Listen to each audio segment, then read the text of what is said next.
Bom dia, boa tarde, boa noite, boa madrugada, para você que me escuta de qualquer lugar desse país. Meu nome é Gustavo Oliveira e hoje nós vamos dar início aqui a um projeto elaborado pelo site Percursos, onde ele busca ajudar você, candidato a concurso público, a passar na sua prova de uma forma bacana, de uma forma diferenciada. Como é que seria essa forma diferenciada? Nós daremos para você um suporte online, onde você não vai ter nenhum custo. Por exemplo, essa nossa aula de resolução de questões. Hoje, nós vamos falar a respeito do direito administrativo. Nós iremos resolver algumas questões do CESP. Nós também iremos resolver algumas questões da Banca Fundação Carlos Chagas. E eu vou te mostrar a forma de cobrança pensante do CESP e vou te mostrar a forma de cobrança também das bancas Decoreba, que no nosso caso nós utilizaremos a Fundação Carlos Chagas. No decorrer das aulas, eu vou usar algumas terminologias de alguns professores. Então, para não copiá-los, eu já cito para você antecipadamente. Eu vou usar algumas frases do professor João Trindade, do professor Paco, vou utilizar algumas frases também do professor Giovanni Moraes, do Rogério Sanches, e algumas frases aí dos ilustres mestres que a gente tanto se espelha no dia a dia, candidato para concurso, que a galera conhece aí. Queria mandar um abraço para a galera de Palmas. Queria mandar um abraço para os alunos do professor Cosme, lá do Sul. Queria mandar um abraço também para todo o pessoal aqui do Distrito Federal que me acompanha. Galera do Plano Piloto, de Taguatinga, de Ceilândia, do Guará, que é aqui no IPC Cursos, onde nós estamos gravando essa aula. Queria mandar um alô também para o pessoal lá de Sobradinho, de Planaltina, e para o pessoal lá de Formosa. Beleza?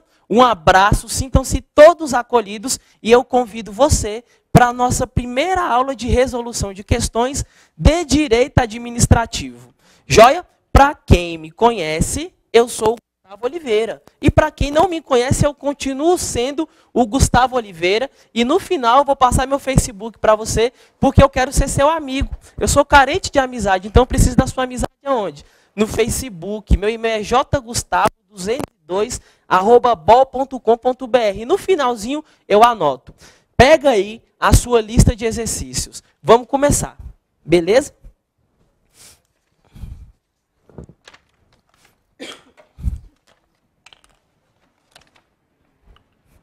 Princípios administrativos. Questão número 1.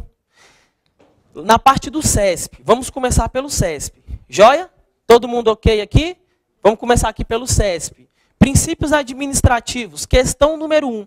A doutrina é a atividade intelectual que, sobre os fenômenos que focaliza, aponta os princípios científicos do direito administrativo, não se constituindo, contudo, em fonte dessa disciplina. O que o exterminador quis te cobrar? Ele quis cobrar se a doutrina é uma fonte do direito administrativo. Beleza? Você entendeu a pergunta? Tamo junto? Então me acompanha aqui, ó. O que nós temos como fontes do direito administrativo? As fontes, esclarecendo, é nada mais do que a origem do direito administrativo, e nós teremos, no primeiro momento, a lei. Depois, nós teremos o quê? A jurisprudência. O que é a jurisprudência? São as decisões reiteradas, as decisões repetidas dos tribunais. Se o tribunal tiver um consenso sobre aquela decisão, aquilo passa a ser o quê? Um entendimento, passa a ser uma jurisprudência. Outra fonte do direito administrativo aqui no quadro. Qual é a nossa outra fonte? É a doutrina. A doutrina é o quê? É a atividade intelectual. São os livros e os artigos dos estudiosos da matéria. Mas para você ser doutrinador, não basta você ter um livro ou um artigo. Você precisa ser citado. Você precisa ser lembrado no mundo jurídico.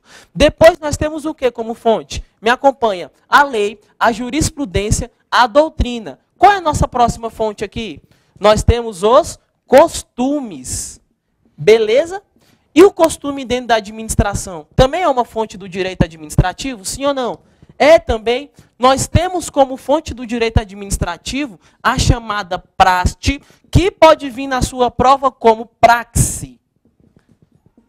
administrativo. É o cotidiano dentro da administração. O dia a dia dentro da administração é uma fonte do direito administrativo? Sim. Beleza? Então, olha só, a lei, a jurisprudência, a doutrina, os costumes e a praxe administrativa. Todas essas são fontes do quê? Do direito administrativo. Volta para a nossa questão aí, ó. Vamos lá? A doutrina é a atividade intelectual que, sobre os fenômenos que focaliza, aponta princípios científicos do direito administrativo. Sim, a doutrina fala de tudo, é um livro enorme, inclusive sobre os princípios. Depois, não se constituindo, contudo, em fonte dessa disciplina, certo ou errado? Essa questão está errada, porque a doutrina é sim uma fonte do direito administrativo. Bacana? Vamos para a nossa questão de número 2? Então, olha só. Questão número 2. O princípio da vinculação política ao bem comum é entre os princípios constitucionais que norteiam a administração pública o mais importante? Certo ou errado? Essa questão vai estar errada, mas já já eu te conto um porquê. Vamos fazer uma revisãozinha aqui? Vamos rever alguns princípios? Olha só, voltando aqui para o quadro.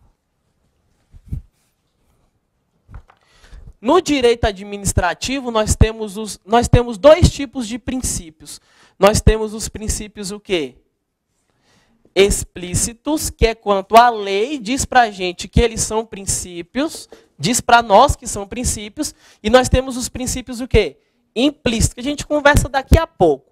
O primeiro princípio é o princípio da legalidade. O segundo princípio é o princípio da impessoalidade. O terceiro princípio é o princípio da moralidade. O quarto princípio é o princípio da publicidade. E o quinto princípio é o princípio da eficiência.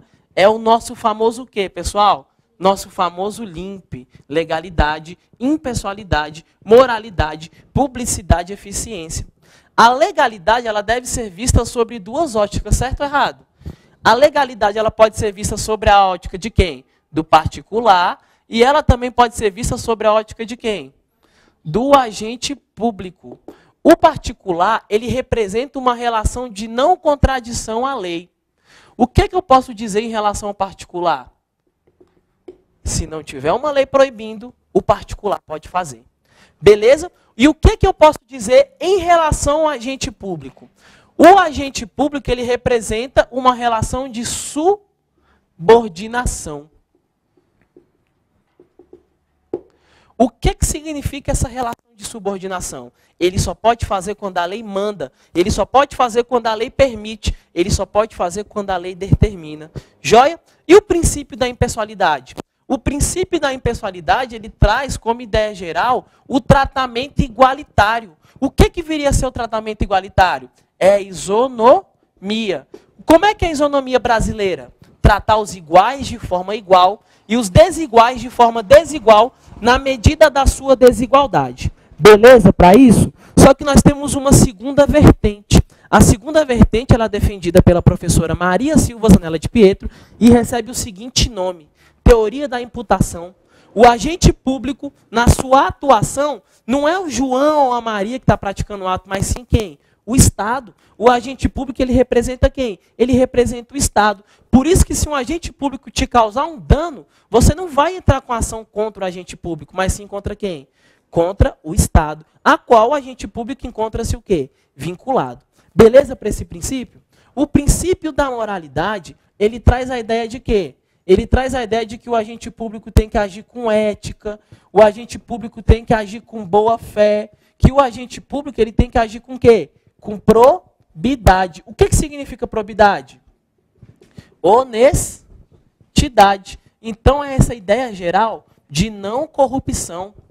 O agente público ele não pode ser corrupto perante o trato com a coisa pública, ele não pode se envolver em desvio de verba, ele não pode fraudar uma licitação. Beleza para isso? Depois, o princípio da publicidade. O que o princípio da publicidade traduz para a gente? Ele traduz a ideia de transparência. Os atos da administração pública, eles devem ser atos o quê? Transparente. Salvo duas únicas exceções. Quais são essas exceções? Qual é a primeira delas? Segurança nacional e social. E o que mais? A intimidade da vida privada. Nessas duas hipóteses, nós teremos uma exceção à publicidade e o ato ele deixa de ser público e ele passa a ser o quê? Sigiloso. Beleza para isso? E lembrando que a publicidade é diferente da publicação. Porque a publicidade ela é a mera e simples transparência. Ao passo que a publicação ela é a divulgação daquela publicidade no meio oficial de comunicação. Então, por exemplo, quando você vê o seu nome no Diário Oficial da União, depois que você estudar muito, passar no concurso, você vai estudar bastante para passar no concurso? Sim ou não? Vai? Você vai desistir? Não vai? Você vai acompanhar aqui nossas transmissões para te ajudar a passar? Então você vai passar, não vai? Então diga amém. Então tá todo mundo passado, olha lá. Vamos lá, galera. Então a publicidade ela vai ter o quê? Ela vai ter transparência. Só que a publicidade é diferente da publicação, porque no dia que a administração utilizar o Diário Oficial para te nomear, nós estamos falando do quê? Da publicação. Lembrando que para o ato administrativo ter validade, ele precisa de publicação. Porque a publicação é um requisito de eficácia do ato administrativo. Beleza para isso? Depois, o princípio do quê? Da eficiência. A eficiência ela traduz a ideia de quê? Que a administração ela tem que ter menos o quê, pessoal? Galera aqui do presencial tem que ter menos o quê?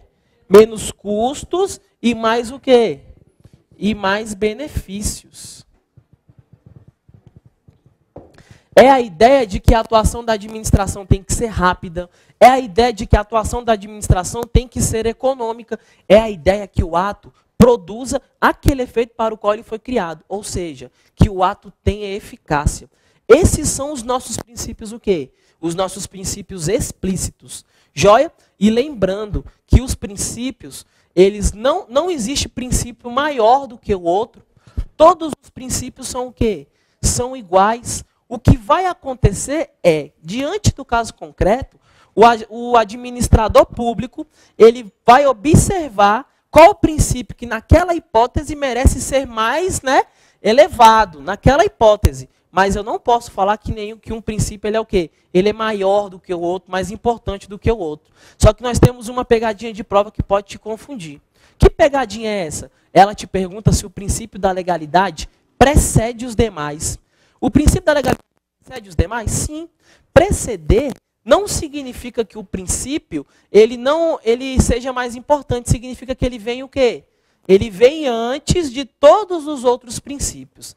Beleza para isso? Vistos os princípios explícitos, vamos falar rapidinho sobre os princípios implícitos, só para a gente fazer uma revisãozinha. Os princípios implícitos são aqueles princípios interpretados por quem? Pela doutrina, pelos estudiosos da matéria.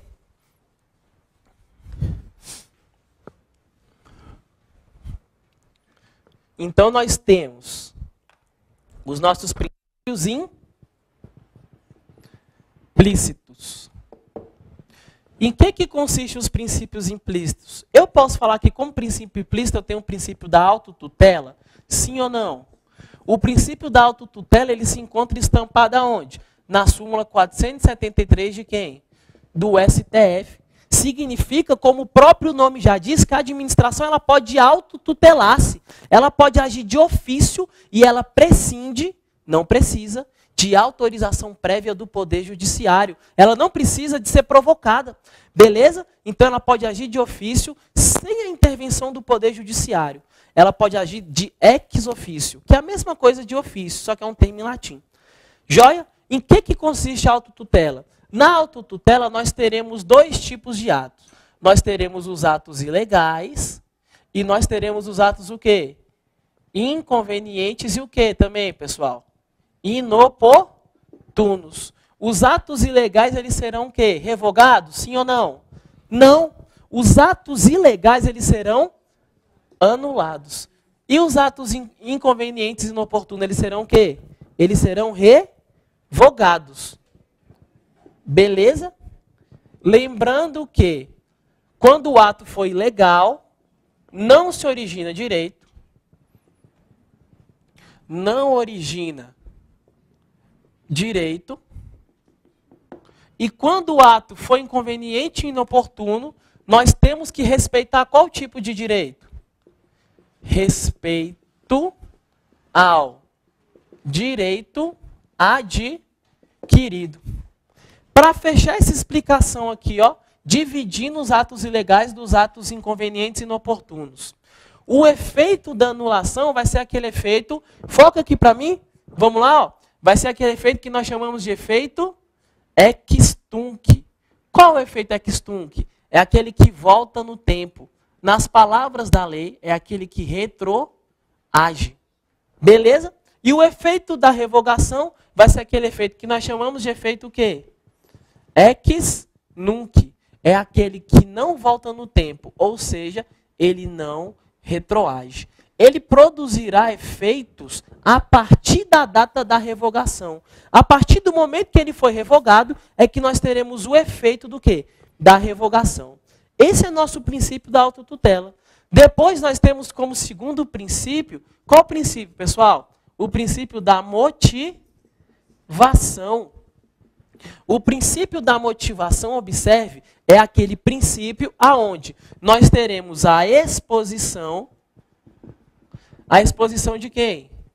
Dos motivos. O que são os motivos? É quando nós juntamos os pressupostos fáticos, ou seja, os fatos, mais os pressupostos jurídicos, ou seja, o direito. Por exemplo, ato administrativo, licença maternidade. O que é o fato? O nascimento de uma criança. O nascimento é o fato. Qual que é o direito aqui? O direito é o artigo 129 ou 128, se eu não me engano, da Lei 8.112, que dá, no primeiro momento, à servidora o direito a 120 dias de licença maternidade. Ah, professor, mas tem a prorrogação de 6 meses, de 180, calma. A Lei 8.112 traz os 120. Agora, o Decreto-Lei 6.690, ele fez o quê? Ele deu ao empregador público federal a prerrogativa de estender. Se a servidora, até 30 dias do nascimento, fizer o pedido da prorrogação, ela vai ter o quê? Mais 60 dias de licença maternidade. Beleza para isso? Então, a motivação é a exposição dos motivos. Os motivos são os pressupostos de fato, mais os pressupostos o quê? De direito, que deram ensejo à prática do ato. Depois nós temos qual princípio, pessoal? Eu tenho o princípio do contraditório e do quê?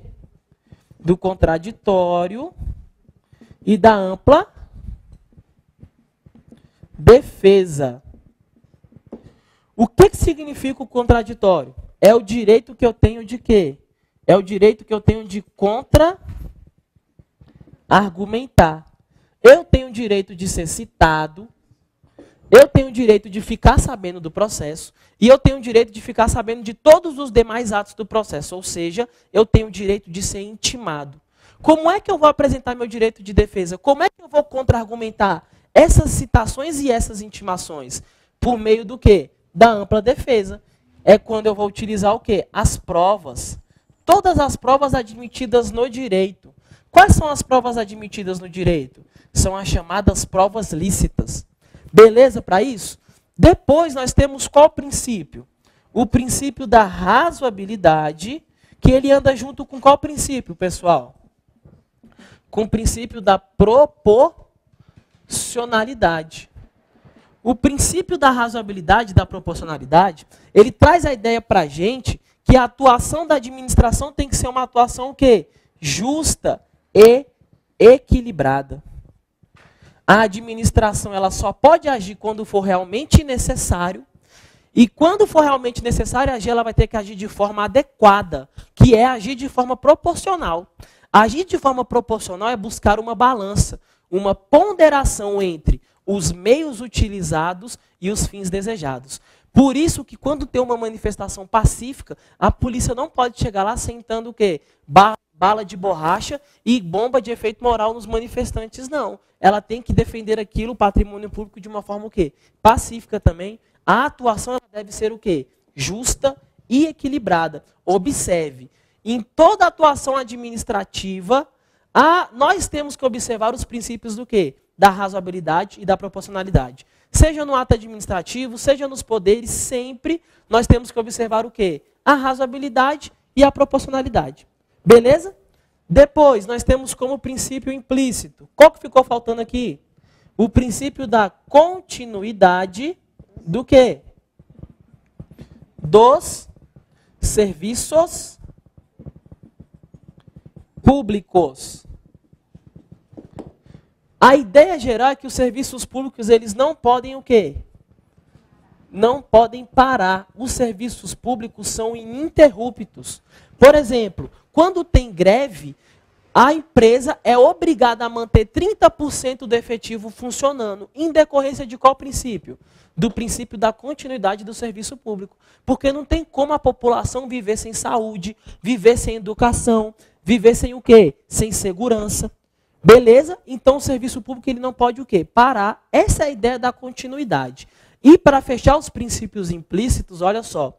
Marcelo Alexandrino e Vicente Paula, eles trazem dois princípios considerados implícitos. Quais são eles? É a supremacia do interesse público sobre o particular, mais o quê? Mais a indisponibilidade do interesse público. Para o Marcelo Alexandrino e para o Vicente de Paulo, que é um livro ótimo para você adotar para fingir concurso público, esses são considerados o quê? Princípios implícitos. Beleza? Agora, a professora Maria Silva Zanella de Pietro fala, para mim, não é supremacia e indisponibilidade. Para mim, é supremacia e legalidade. A doutrina também chama esses dois princípios de regime jurídico administrativo. Beleza? Eles norteiam todo o ordenamento jurídico administrativo nas palavras do professor Celso Antônio Bandeira de Mello, defendida na obra da professora Fernanda Marinella, são as pedras de toque do direito administrativo. Visto essa parte dos princípios, vamos para as questões? Olha lá como é que vai ficar fácil agora. O princípio da vinculação política ao bem comum é entre os princípios constitucionais que norteiam a administração pública o mais importante? Errado, porque não existe princípio que mais importante e também não existe princípio da vinculação política ao bem comum. Próxima. O regime jurídico administrativo está fundado basicamente em dois princípios. O da supremacia do interesse público sobre o privado e o da indisponibilidade pela administração dos interesses públicos. Bacanas são esses dois princípios. 4. A Constituição Federal faz menção expressa apenas aos princípios da legalidade, impessoalidade, moralidade e publicidade. Errado, faltou qual? Faltou o princípio da eficiência. 5. A lei que trata dos processos administrativos no âmbito federal previu outros princípios norteadores da administração pública. Tal previsão que extrapolou o âmbito constitucional, o que gerou a inconstitucionalidade da referida norma. Olha como é que é fácil matar essa questão. A Lei 9784 cai no seu concurso? Cai. Se ela cai é porque ela é uma lei o quê? Constitucional. Beleza? Então a questão vai estar o quê? Vai estar errada porque a previsão desses princípios não tornou a lei inconstitucional. Próxima. Questão número 6. A administração pública deve obedecer aos princípios da legalidade, finalidade, razoabilidade, moralidade, eficiência, entre outros. Bacana. Finalidade é o quê? É o interesse público. Qual que é a finalidade da administração pública? Sempre o interesse público. Questão número 7. Os princípios básicos da administração pública não se limitam à esfera institucional do Poder Executivo. Ou seja, tais princípios podem ser aplicados no desempenho de funções administrativas pelo Poder Judiciário ou pelo Poder Legislativo. Bacana. Nós iremos analisar todo o direito administrativo aonde? Quando o Poder Executivo desempenha a sua função típica, principal, administrativa, e quando os demais poderes desempenham a sua função atípica, ou seja, a função secundária, administrativa, que é o caso do Legislativo e do Judiciário. Por que eles têm a função administrativa como função secundária? Porque a sua função principal é o quê? Do Judiciário é julgar e do Legislativo é o quê? Legislar. Então nós iremos observar o direito administrativo dentro dos três poderes em todas as esferas: União, Estado, Distrito Federal e municípios. Bacana para essa questão? Questão número 8.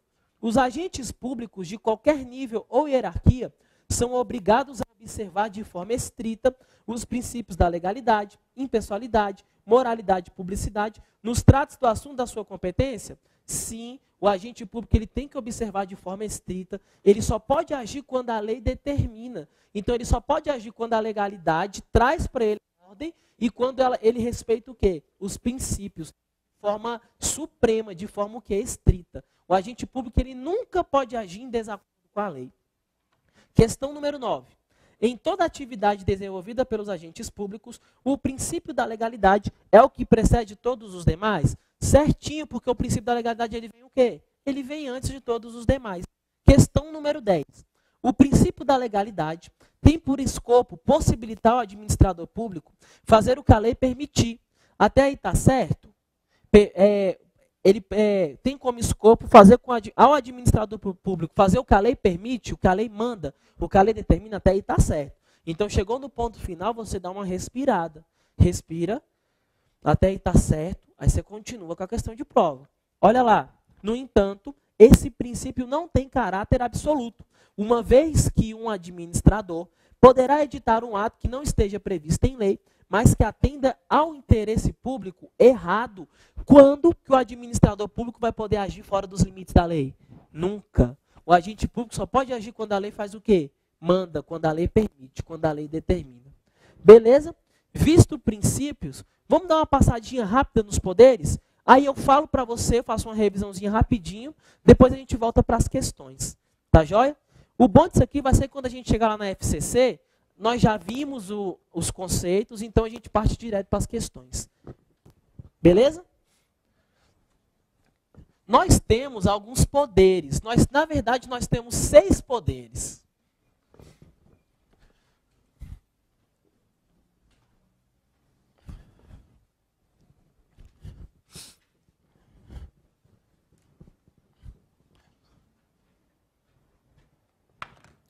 Nosso segundo tópico: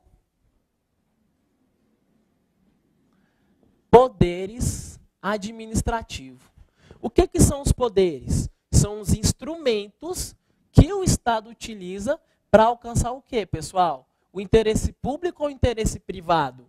O interesse da administração, o interesse coletivo, que é sempre o interesse o quê? Público. Qual é o nosso primeiro poder?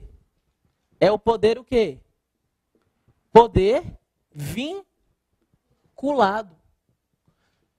No poder vinculado, a lei ela não dá margem de escolha para o administrador público. Não há escolha, não há mérito administrativo, não há conveniência e oportunidade. Diferente do poder discricionário, aonde a lei faz o quê? A lei ela dá o quê para o administrador público? Uma escolha. Então, no poder discricionário, diferente do vinculado, existe o quê? Existe uma escolha. Por exemplo, exemplo de poder vinculado.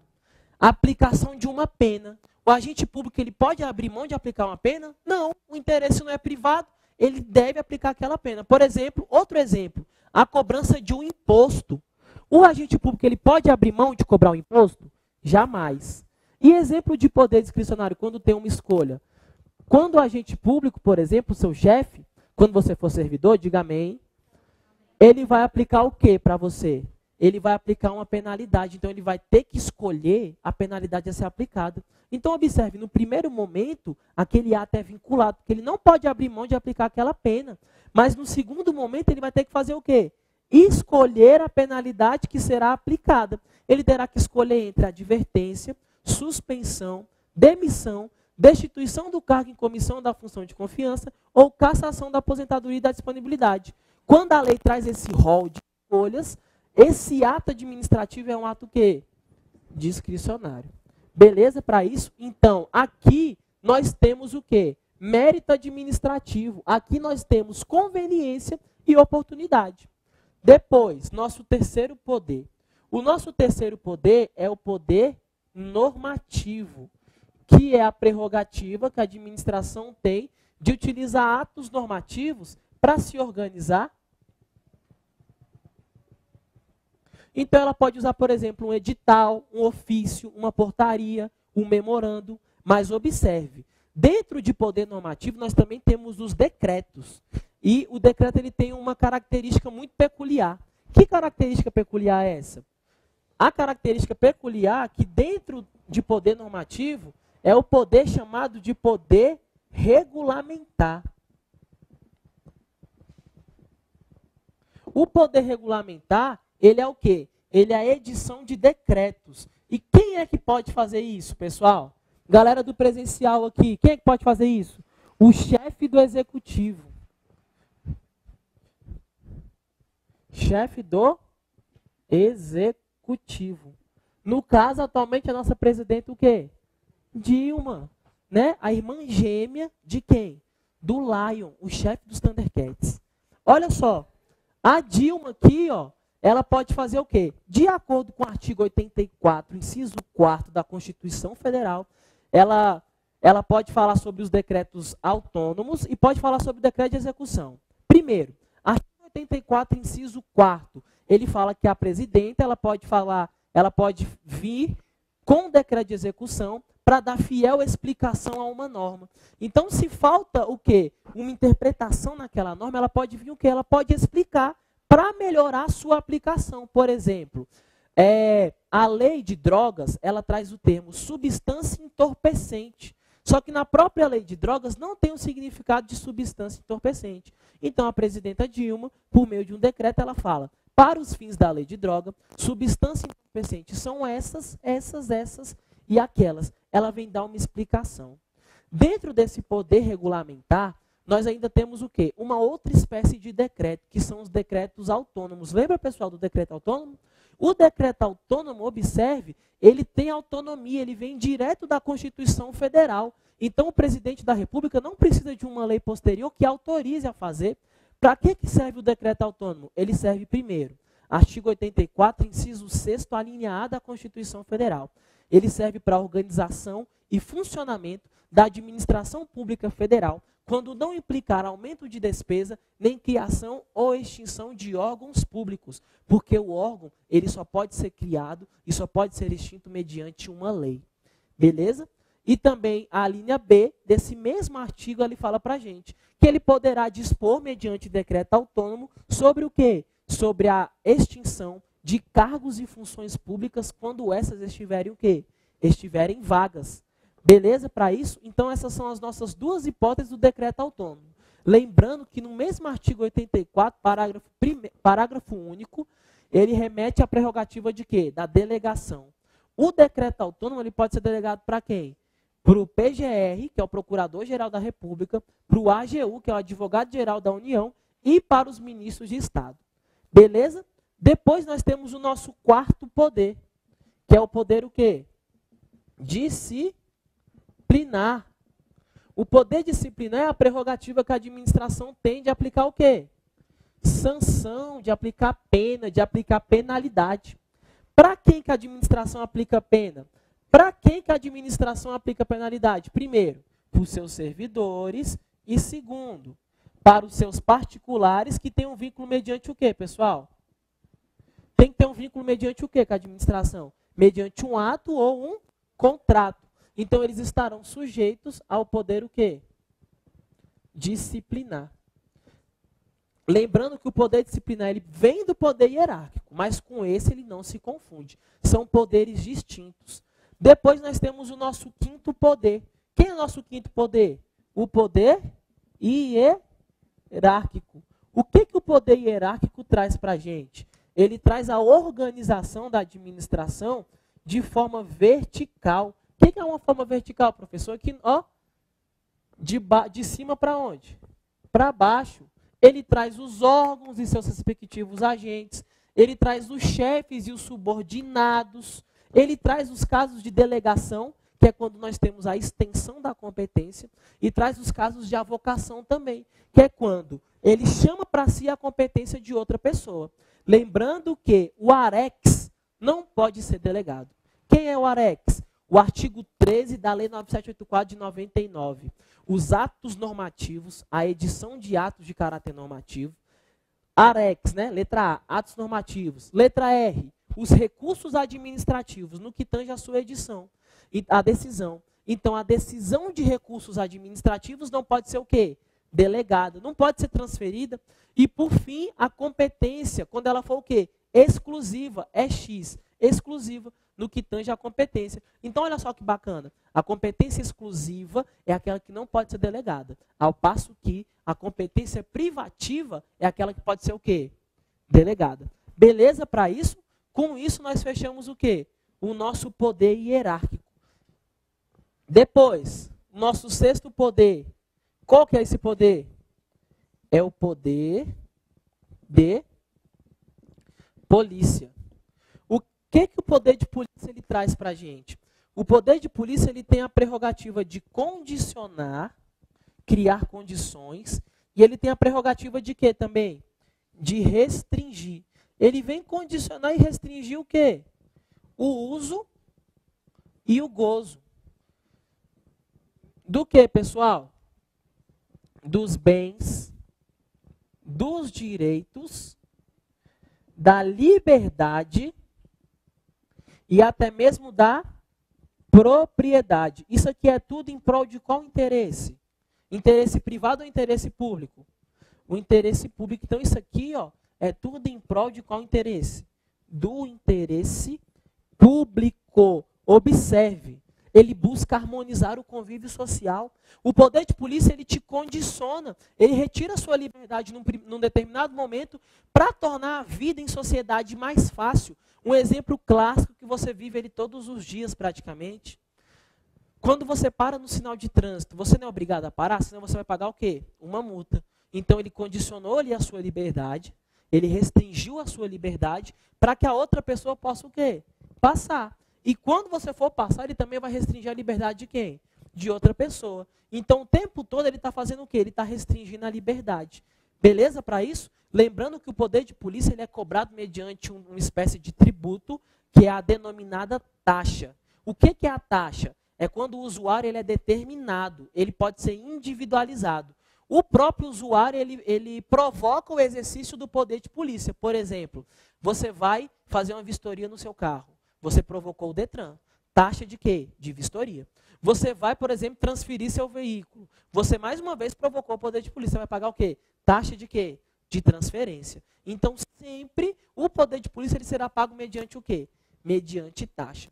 Beleza para isso? Finalizados os poderes, vamos para as questões? Vamos lá. Questão número 1. Com fundamento no poder disciplinar, a administração pública, ao ter conhecimento de prática de falta por servidor, pode escolher entre a instauração ou não de procedimento destinado a promover a correspondente apuração de infração. Certo ou errado? Errado, porque a aplicação de penalidade é um ato administrativo o quê? Vinculado, não é um ato administrativo discricionário, não tem escolha. A penalidade ela deve ser aplicada. Questão número 2. Considere que a Constituição da República determina que as polícias civis sejam dirigidas por delegados de carreira. Essa determinação confere aos delegados poder hierárquico e poder disciplinar sobre os servidores da Polícia Civil que lhes são subordinados. Isso aí tá certinho? Tá bacana? Tá. Isso aí é o quê? O nosso poder hierárquico. Ele traz a competência, traz o órgão e o agente, traz o quê? Traz o chefe e o subordinado, ele traz toda a estrutura de organização da administração pública. Depois, questão número 3. O poder de polícia administrativa se confunde com a discricionariedade? Está errado, galera. Por que isso está errado? Porque o poder de polícia ele tem 3 atributos, mas ele não se confunde com seus atributos. Quais são os atributos do poder de polícia? É o famoso CAD, coercibilidade, autoexecutoriedade e discricionariedade. O que a coercibilidade ela traz para a gente? Ela traz a ideia de coação, que o poder de polícia ele será o quê? Imposto ao particular, independente da sua concordância. Qual é a ideia de autoexecutoriedade? Que para a administração aplicar o poder de polícia, ela não precisa de autorização prévia de quem? Do poder judiciário. O quê? A cobrança de multa, aonde ela vai ter que ir no Poder Judiciário. Então, a auto-executoriedade é a regra. A cobrança de multa é o quê? É a exceção. E o último, a discricionariedade. É a regra no Poder de Polícia. Por quê? Porque o momento, aonde vai ser realizado, quantos agentes participarão, a hora que vai ser realizado, o local. Quem vai decidir isso é o agente público diante do caso concreto. Essa é a regra. Por quê? Porque nós temos uma exceção. A concessão de licenças é vinculada. Por exemplo, a concessão de uma licença para dirigir, preenchidos os dois requisitos, quais são? Passou na prova teórica, passou na prova prática, a administração é obrigada a te conceder. Volta para a questão. Olha lá, questão de número 3. O poder de polícia administrativo se confunde com a discricionariedade? Certo ou errado? Errado, porque é um atributo e com ele não se confunde. Me desculpem, vamos lá. Questão número 4. O Estado pode delegar o exercício de poder de polícia a uma empresa privada? Não. O Estado ele não pode delegar o poder de polícia a uma pessoa jurídica privada, jamais, salvo seus aspectos materiais. O que são os aspectos materiais? São as atividades meio para que se chegue ao objetivo final, que é o poder de polícia. Por exemplo, uma atividade meio da aplicação de multa do Pardal é o que? A instalação do Pardal e o arquivamento das multas. Mas o envio das multas para a casa do particular, quem pode fazer isso é apenas quem? Apenas a administração. Beleza? Então o poder de polícia não pode ser delegado, salvo os seus aspectos materiais, ou seja, as atividades meio necessárias para que se chegue ao objetivo final, que é o poder de polícia. A nossa questão 4, ela está o quê? Ela está errada, porque a regra é que ele não pode ser delegado. Joia? Questão número 5. A proporcionalidade é elemento essencial à validade de qualquer atuação da administração pública, salvo nos atos de polícia. Errado. Inclusive, no poder de polícia, eu tenho sempre que observar o quê? A razoabilidade e a proporcionalidade. Meus amigos, se não tivesse que ser observado sempre, eles não seriam o quê? Princípios. Beleza? Questão número 6. É inconcebível a instituição de taxa que tenha por fundamento o poder de polícia, exercido por órgãos da administração, compreendidos na noção de segurança. Errado. O poder de polícia ele é cobrado mediante o quê? Mediante taxa. Questão número 7. Embora a auto-executoriedade seja atributo do poder de polícia, a cobrança de multa imposta pela administração traduz a exceção de tal regra. Certinho isso aí? A auto-executoriedade é um atributo do poder de polícia? É. E a cobrança de multa é uma exceção? É onde a administração precisa recorrer até qual poder? Ao poder judiciário. Agora olha o final. Pois considerando que tal atributo pode ser dividido nos elementos executoriedade e exigibilidade, falta a sanção pecuniária a este último elemento. Professor, o que é isso? Isso aí foi uma ideia da doutrinadora Maria Silva Zanella de Pietro. Me fecha aqui no quadro para mim. Fecha aqui, ó. Aqui desse lado, ó. Auto-executoriedade. A regra na auto-executoriedade é que a gente não precisa de autorização prévia de quem? Do Poder Judiciário. Então não precisa, nas palavras de prova, é o quê? Prescinde. Prescinde de autorização prévia do Poder Judiciário. Qual é a nossa exceção? A nossa exceção é a cobrança de multa. Quando o particular demorar para pagar a multa e ele não quiser pagar aquela multa, ele vai ter que cobrar essa multa onde?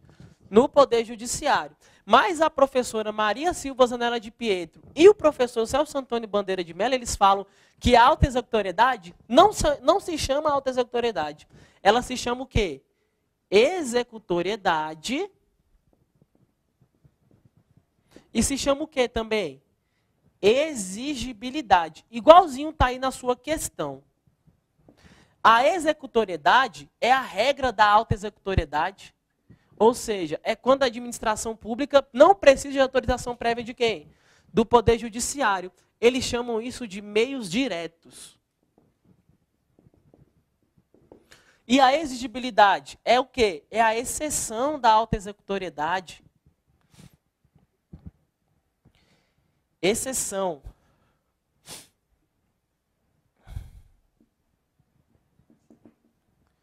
Ou seja, é quando a administração pública ela precisa de quem? Do Poder Judiciário na cobrança de multa. Já que a executoriedade são os meios diretos, a exigibilidade são os meios o quê? Os meios indiretos. Volta para a questão. Vamos lá. Questão número 7. Embora a auto-executoriedade seja atributo do poder de polícia, até aí está certo? Certinho é um atributo. A cobrança de multa imposta pela administração traduz a exceção a tal regra? Bacana, pois considerando que tal atributo pode ser dividido nos elementos executoriedade e exigibilidade. Até aí está certo? Tá. Aí, olha como é que a questão fica errada. Falta a sanção pecuniária, este último elemento. Quem é a sanção pecuniária? É a multa. E a sanção pecuniária ela se encaixa exclusivamente aonde? Na exigibilidade. Então não falta o último elemento, ela é o último elemento. Beleza? Questão de número 8. A administração pública no exercício do ius imperi subsime-se ao regime de direito privado? Errado, galera. O direito administrativo, no exercício do ius imperi, do poder de império, do poder extroverso do Estado, ela se encontra em qual parte do ordenamento? Na parte do direito público e não na parte do direito privado. Como é que você sabe disso? Porque em nenhum dos polos da relação você tem o Estado e no outro polo você tem quem? O particular. Diferente do direito privado, onde nós temos de um lado o particular e de outro lado quem também? O particular, novamente. Então a questão está o quê? A questão está errada. Questão número 9. Poder de polícia é a faculdade de que dispõe a administração pública de condicionar ou restringir o uso e o gozo de bens, atividades e direitos individuais em benefício do próprio Estado ou do administrador. Não pode ser em benefício do administrador, porque senão seria um interesse o quê? Privado. Só pode ser interesse o quê? Público. Então, no final, o administrador falseou a questão. Questão número 10.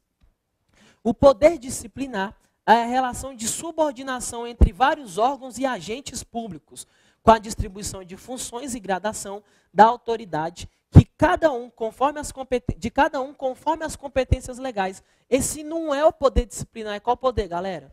O poder hierárquico. O poder disciplinar é aplicar o quê? Sanção. Beleza? Com isso, nós fechamos poderes e passamos para o tema organização administrativa. Em organização administrativa, eu vou tratar com você só de alguns tópicos para poder tirar um fantasma da sua vida. Que fantasma é esse? É o fantasma da desconcentração e da descentralização, porque todo aluno, na hora que vê o nome, já fica com medo. Mas você quer uma opinião minha, com sinceridade? É uma das partes mais fáceis da matéria. Não é verdade, pessoal? O pessoal aqui do presencial já sabe que é uma das partes mais fáceis da matéria.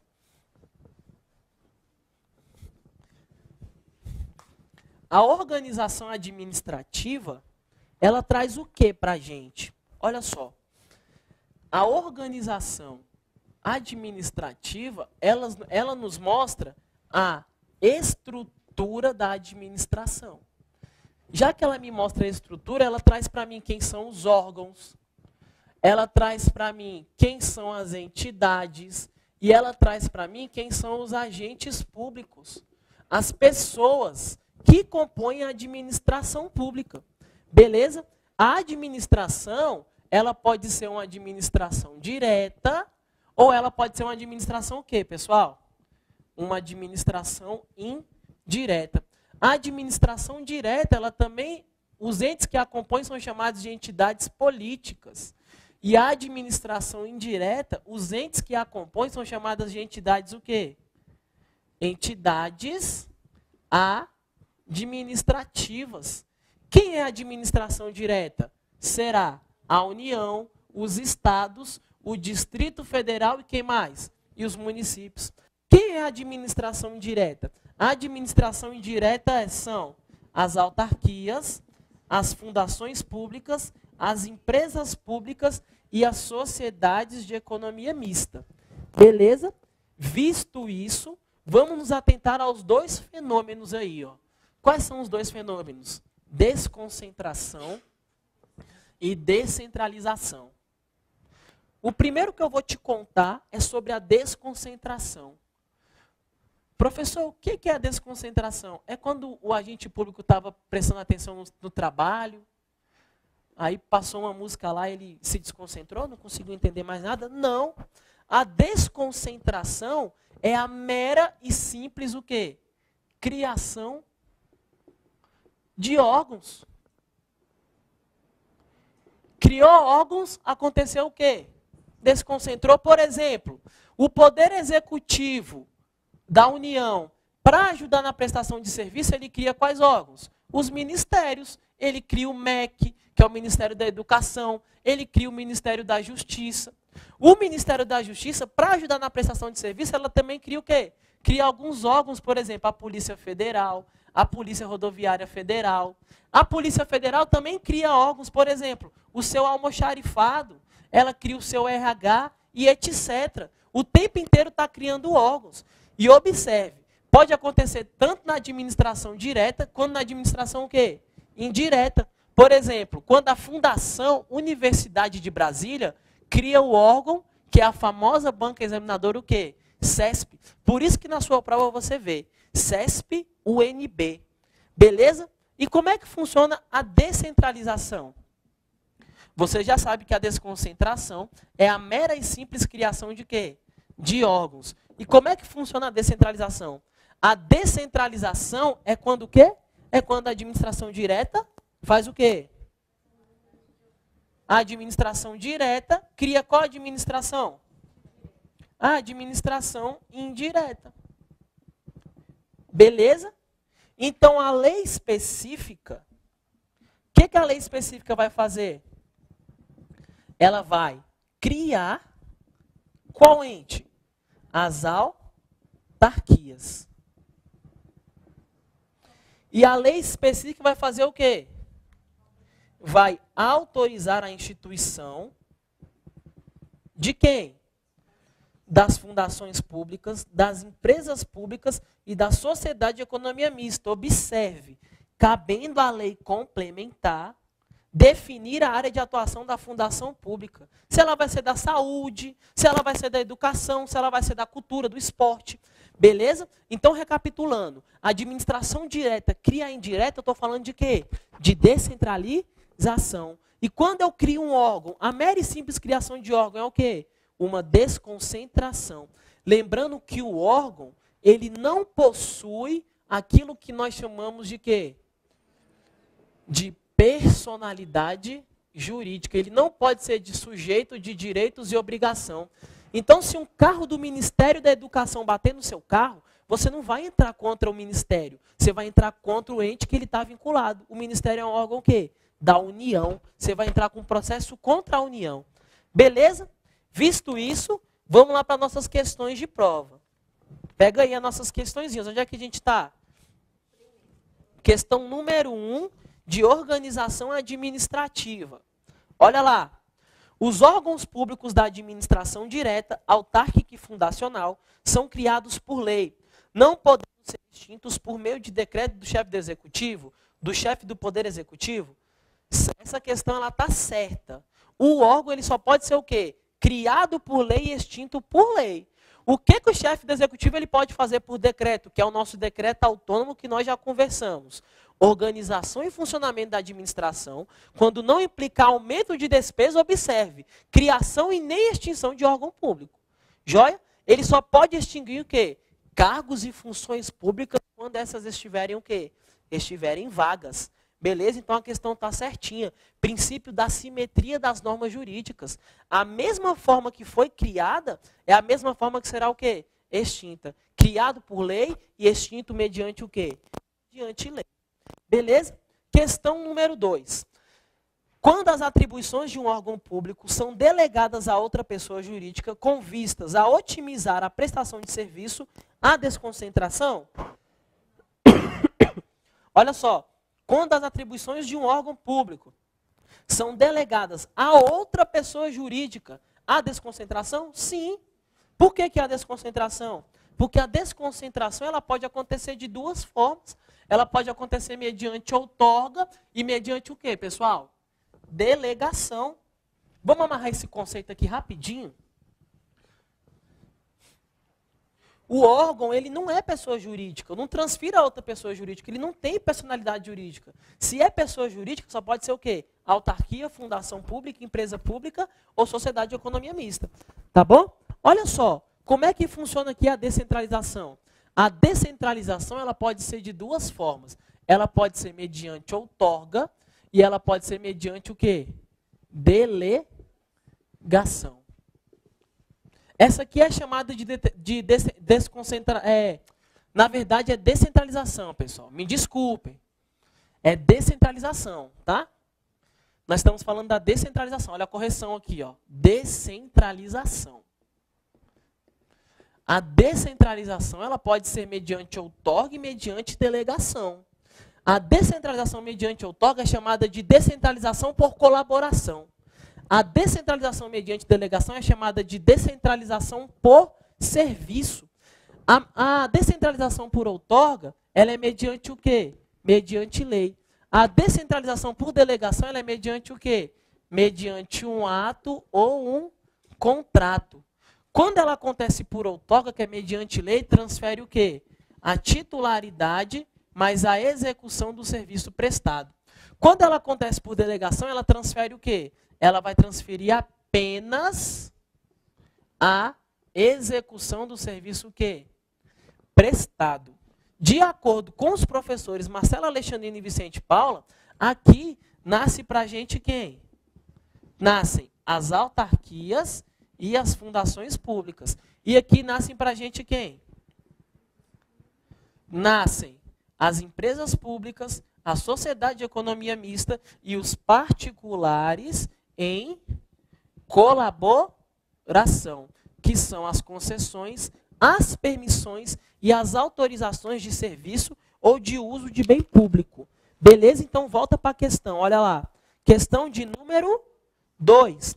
Quando as atribuições de um órgão público são delegadas a outra pessoa jurídica, com vistas a otimizar a prestação do serviço público, a desconcentração, errado, porque nós teremos o quê? A descentralização. Questão número 3. O consórcio público, mesmo com personalidade jurídica de direito público, não passa a integrar a administração indireta de todos os entes da federação consorciado. Errado. Se os entes políticos, por exemplo, a União e os estados, fizerem um consórcio público, e esse consórcio público for um consórcio público de direito público, ele terá o formato de quê? De autarquia. É a chamada associação pública. Para que os entes políticos fazem um consórcio público? Para chegarem ao objetivo comum de todos eles. Por exemplo, o Distrito Federal e o Goiás querem reformar as suas rodovias, então eles farão isso mediante o quê? Um consórcio público. E esse consórcio público ele será uma associação pública, uma autarquia de quem? Do Distrito Federal e do Goiás. Beleza? Então a questão está certa? Não, a questão está o quê? Está errada porque ele integra, sim, o quê? A administração indireta dos entes consorciados. Questão número 4. As empresas públicas são pessoas jurídicas de direito privado e constituídas somente sobre a forma de sociedades anônimas para o exercício de atividade econômica ou, eventualmente, a prestação de serviços públicos. Essa questão está certa ou está errada? Pessoal, isso aqui sempre cai em prova. Observe. Isso aqui é a diferença entre as empresas públicas e o quê? E as sociedades de economia mista.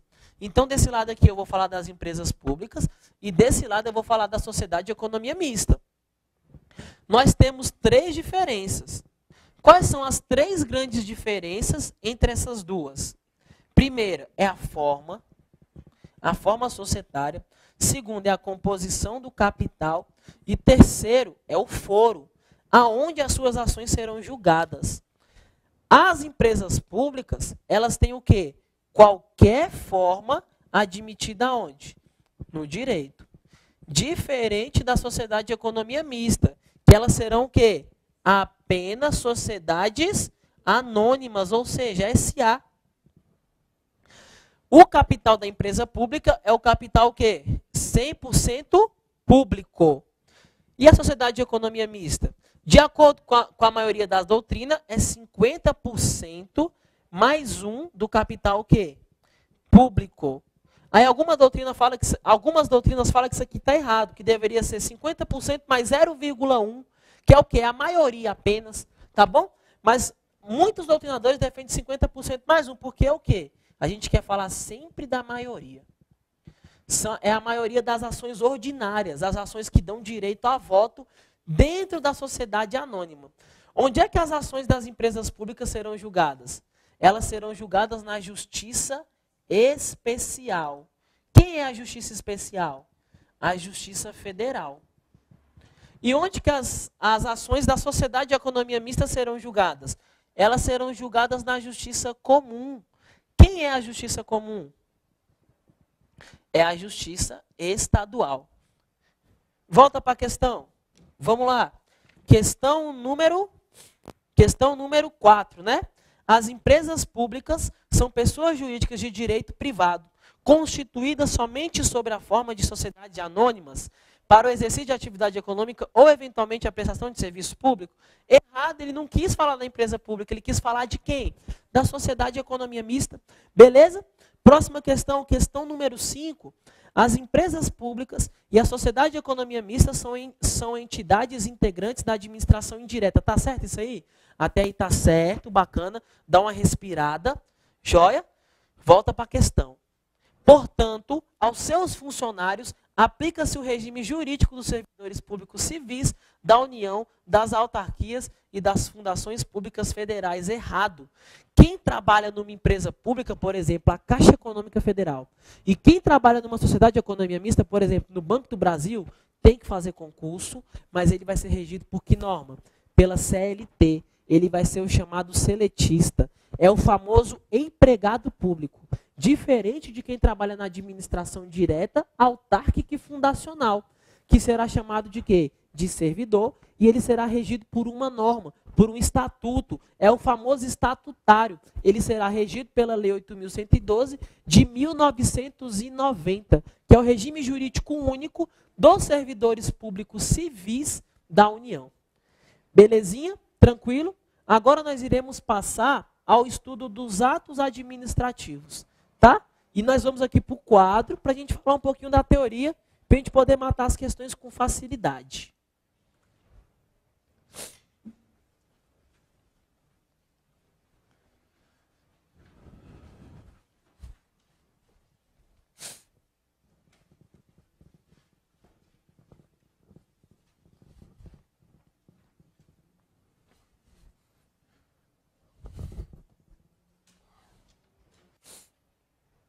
Nosso tema agora é atos administrativos. O que são os atos administrativos? É toda manifestação unilateral, porque não é um contrato bilateral, é toda manifestação unilateral da administração pública agindo no regime de direito público, não é regime de direito privado, que tenha como finalidade imediata, de acordo com o professor Eili Lopes Meireles, a prerrogativa de modificar, extinguir, transferir, adquirir, distinguir ou distribuir direitos ou criar obrigações, tanto para os servidores quanto para quem? Para os particulares em geral. Então, pessoal, se o que a administração fizer não for um contrato, só pode ser o quê? Só pode ser um ato. E o ato ele tem 5 elementos também chamados de quê? De requisitos, que é o famoso mnemônico. Qual o mnemônico, galera? Galera aqui do presencial é o famoso o quê? COFIFOMOB. CO, lembra o quê? Competência. FI, lembra o quê? Finalidade. FO, lembra o quê? Forma. MO, lembra o quê? Motivo. E OB, lembra o quê? Objeto. O que é a competência? A competência é o conjunto de quê? De atribuições e responsabilidades acometidos a quem? Ao órgão, ao servidor. Eu te convido para você entender a matéria, porque você, candidato para concurso público, precisa mais do que decorar. Como diz o professor João Trindade, o direito não é raciocínio, o direito não é decoreba, o direito é o quê? É raciocínio. Beleza? Então, olha só, é o conjunto de atribuições e responsabilidades. Em apertada síntese, é o trabalho do órgão, é o trabalho da agente público, a tarefa, é aquilo que você vai ter que fazer quando você tomar posse, quando você for servidor público. Beleza? A competência, ela pode ser uma competência exclusiva ou pode ser uma competência privativa. Então, olha só, ela pode ser exclusiva ou pode ser o quê? Privativa. A exclusiva, ela também é chamada de competência absoluta. A relativa, ela é chamada de competência o quê? A privativa, ela é chamada de quê? De relativa. A exclusiva é aquela que não pode ser o quê? Não pode ser delegada, não pode ser transferida. E a privativa é aquela que pode ser o quê? É aquela que pode ser delegada. Observe, se eu tiver um vício no elemento competência, e esse vício for na competência exclusiva, não há correção, não há conserto, ou seja, não há convalidação. Agora, se esse vício for numa competência privativa, também chamada de relativa, que é aquela que pode ser delegada, há conserto, há correção, ou seja, há convalidação. Lembrando que a convalidação ela pode ser expressa ou pode ser tácita. A convalidação expressa é quando a administração de ofício, mediante um ato discricionário, ela vai lá e faz o quê? Convalida o ato, desde que não gere prejuízo ao interesse público ou a um direito de terceiro. E lembrando que a tácita é quando a administração ela não realiza a convalidação dentro do tempo de anular o ato. Qual o tempo que é esse? É o tempo de 5 anos. A partir do quê? A partir da prática do ato. Beleza? Então, olha só. Depois nós temos o elemento finalidade.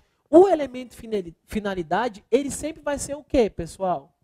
O interesse público. Se tiver vício, não há convalidação. A finalidade, o interesse público, ele sempre deve ser respeitado. Joia? Depois nós temos o quê? A forma. O que é a forma? É a exteriorização do ato. É como ele se mostra para o mundo. Por exemplo, ele pode ser escrito, no caso de um parecer. Ele pode ser um ato verbal, no caso de uma ordem do seu chefe. Ele pode ser um ato gestual, por exemplo, um sinal de trânsito. Ele pode ser um ato sonoro, por exemplo, o apito do guarda de trânsito. Joia? A forma, ela pode ser, sabe o quê? Ela pode ser uma forma determinada na lei e ela pode ser uma forma não determinada. Quando a forma for uma forma determinada e tiver vício, não há o quê, pessoal? Não há convalidação, não há conserto, não há correção. Diferente da forma não determinada. Se tiver vício na forma não determinada, haverá o quê? Haverá a convalidação.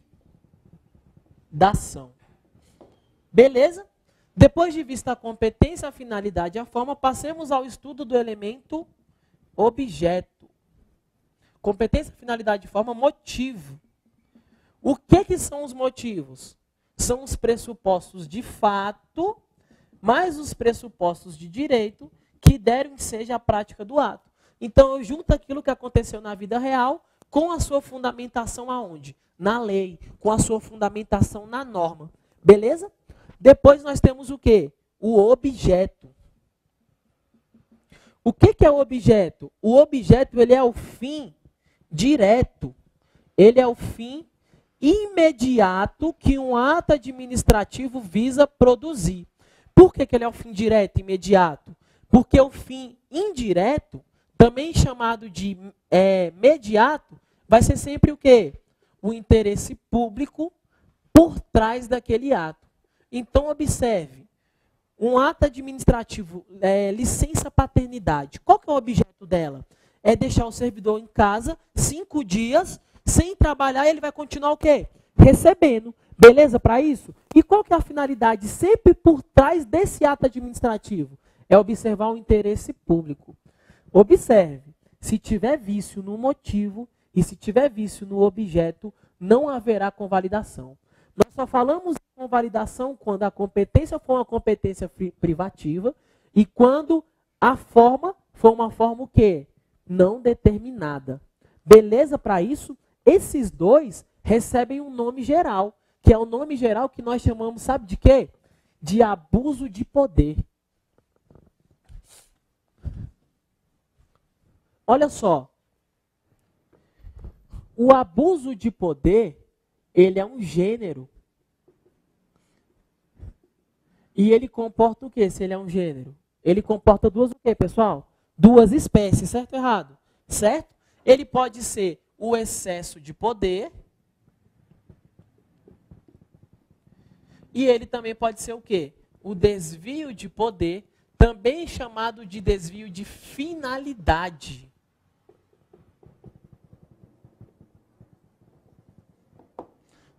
O excesso de poder, o vício vai ser aonde? No elemento competência do ato administrativo. E o desvio de poder, também chamado de desvio de finalidade, o vício vai ser aonde? No elemento finalidade. Beleza para isso? Olha só que interessante isso aqui. O que é o excesso de poder? É quando o agente público ele vai além da sua competência prevista na lei.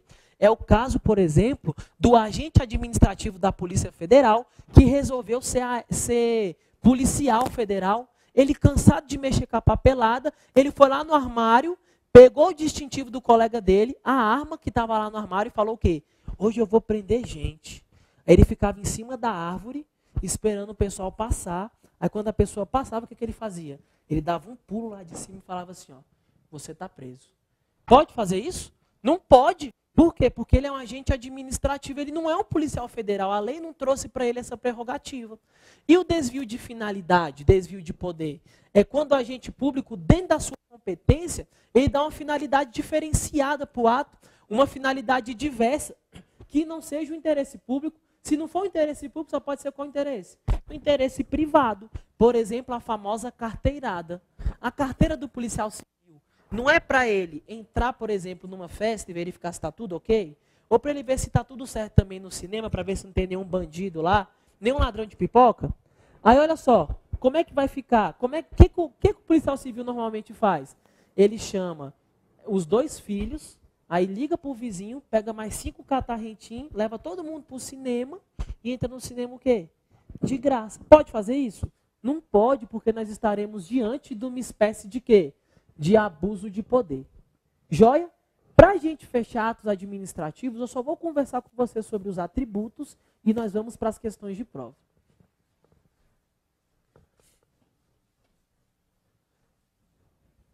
Diferente do poder de polícia, os atributos do ato administrativo é o famoso quê? Pai. O pai é o quê? Presunção de legitimidade / veracidade. O A é o quê? O A você já sabe. É a nossa famosa o quê? Autoexecutoriedade. E o I é o quê? É a nossa imperatividade.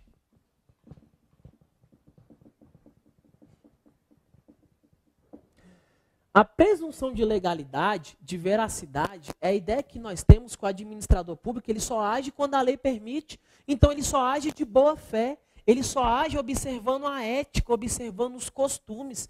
Então, no primeiro momento, toda e qualquer administração do agente público, ela é uma atuação de acordo com a lei, ou seja, é uma atuação legal, e é uma atuação de acordo com a verdade, ou seja, é uma atuação verídica.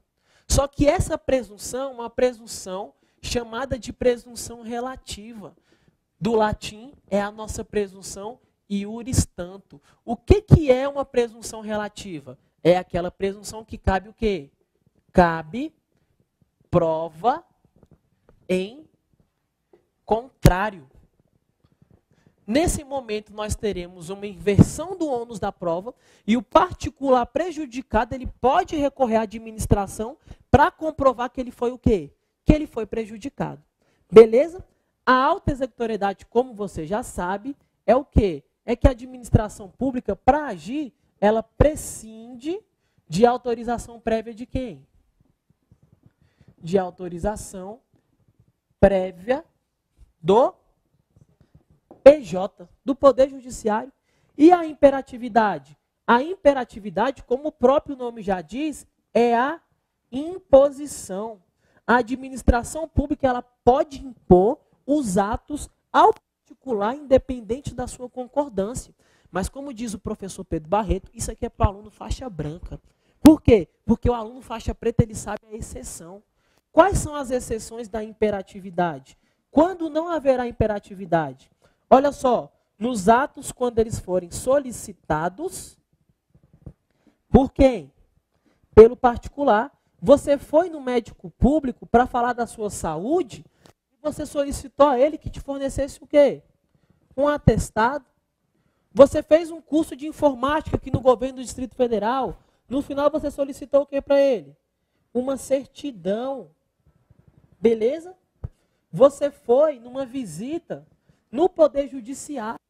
No final você requisitou o que para ele? Uma declaração. E aqueles atos que apenas contam para a gente o que está acontecendo dentro da administração, ou seja, os atos meramente enunciativos, eles também são exceções da imperatividade, aonde não há o quê, pessoal? Não há o quê? Imposição. Beleza para isso? Volta aí para as nossas questões de prova. Olha lá. Atos administrativos. O desvio de finalidade de ato administrativo verifica-se quando a gente pratica ato visando o fim diverso daquele previsto explicitamente ou implicitamente na regra da competência. É quando ele dá um fim diverso para o ato, desvio de finalidade, também chamado de desvio de poder, sim ou não? É. Então a questão está o quê? Está correta. Beleza? Questão número 2.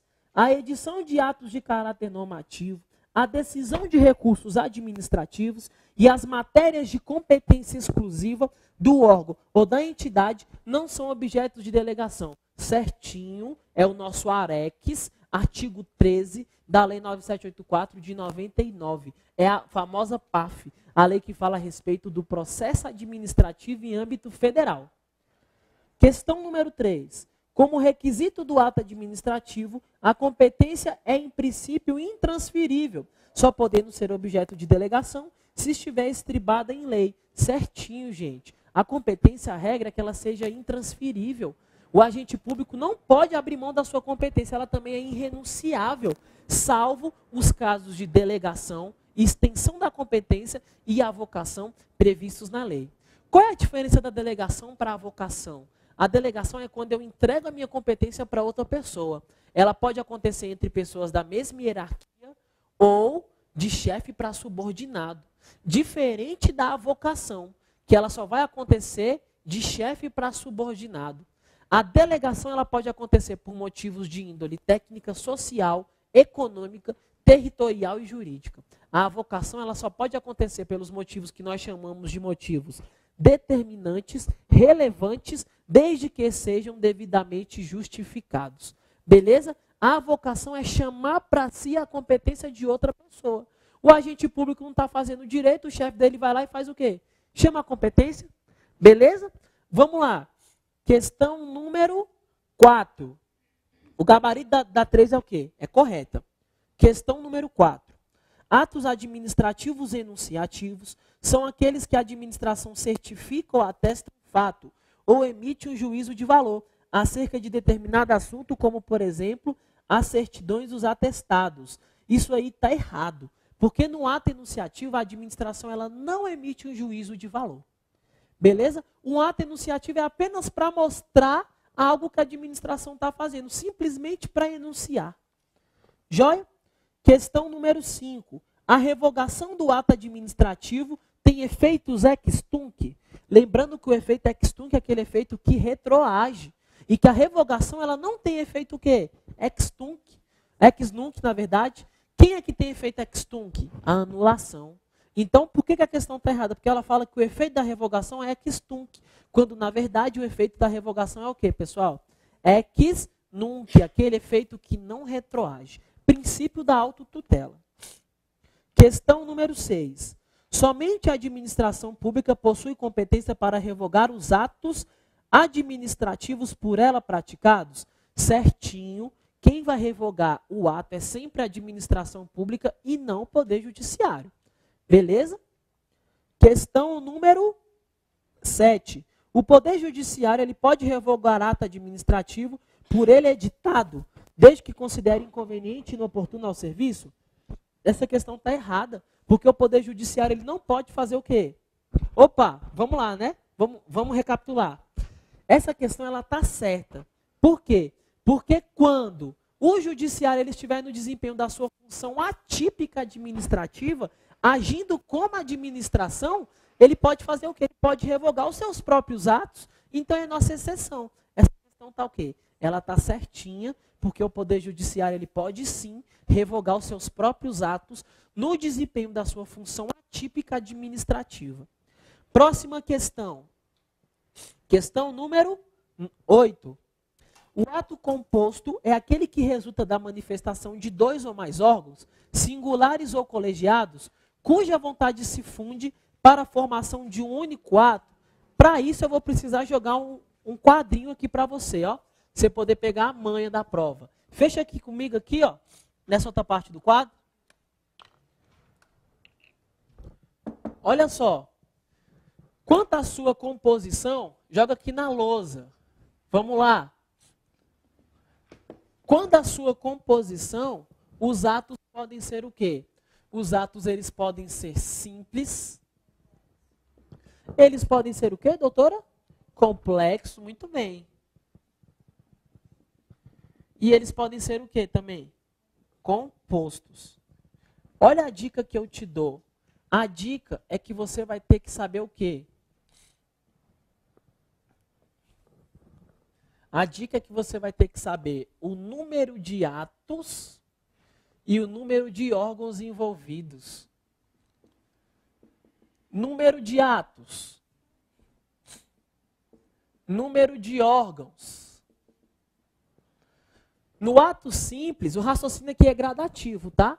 No ato simples eu tenho um único ato e a presença de um único órgão. Por exemplo, a sua nomeação no concurso público. Beleza? No ato complexo, eu tenho um único ato e a presença de dois ou mais órgãos. Por exemplo, uma portaria entre os ministérios. Um único ato, a portaria, que é uma portaria o quê? Com mais de um órgão. É a portaria interministerial. Depois nós temos como atos compostos o quê? A presença de dois atos em dois ou mais órgãos. Por exemplo, a nomeação do dirigente de uma agência reguladora. Para ele investir no cargo, ele precisa do quê? Da aprovação no Senado Federal, que é a sua sabatina. E ele precisa do quê também? Da nomeação pelo chefe do executivo, pelo presidente da República. Lembrando que o dirigente da agência reguladora, ele tem mandato fixo. Ele só pode sair do cargo depois do término do mandato. E depois que ele sair, ele ainda tem direito a uma quarentena. Ele passa 120 dias fazendo o quê? Sem trabalhar. Ele não pode trabalhar, por exemplo, numa empresa privada que fale sobre o mesmo assunto da agência que ele trabalhava. Por exemplo, ele não pode trabalhar na Oi, se ele trabalhava antes na Anatel, que fala sobre telefonia. E aquela agência ainda vai continuar o quê? Pagando ele durante esses 120 dias, que é o prazo que ele fica de quarentena. Porque ele tem em mãos informações muito valiosas. E se ele entrar no mercado naquele momento, vai ser o quê? Uma concorrência desleal. Beleza? Então, com isso a gente fecha. Simples, complexo e composto. Pega aí no seu material a questão. Qual é a questão? É a questão de número o quê? Questão número 8. O ato composto é aquele que resulta de manifestação de dois ou mais órgãos singulares ou colegiados, cuja vontade se funde para a formação de um único ato. Errado, porque o ato composto eu tenho dois ou mais atos dentro de dois ou mais órgãos. Beleza? Questão número 9. A imperatividade é atributo presente em todos os atos administrativos, inclusive naqueles que conferem direitos solicitados pelos administrados e nos atos enunciativos. Certo ou errado? Errado é a nossa exceção. Você, aluno faixa preta, sabe que é o quê? Quando o particular solicita o ato ou quando é simplesmente um ato enunciativo. Beleza para isso? Última questão do CESP. Nossa questão número 10. Olha aí. A competência é requisito de validade do ato. Sim, é um requisito também chamado de quê? De elemento.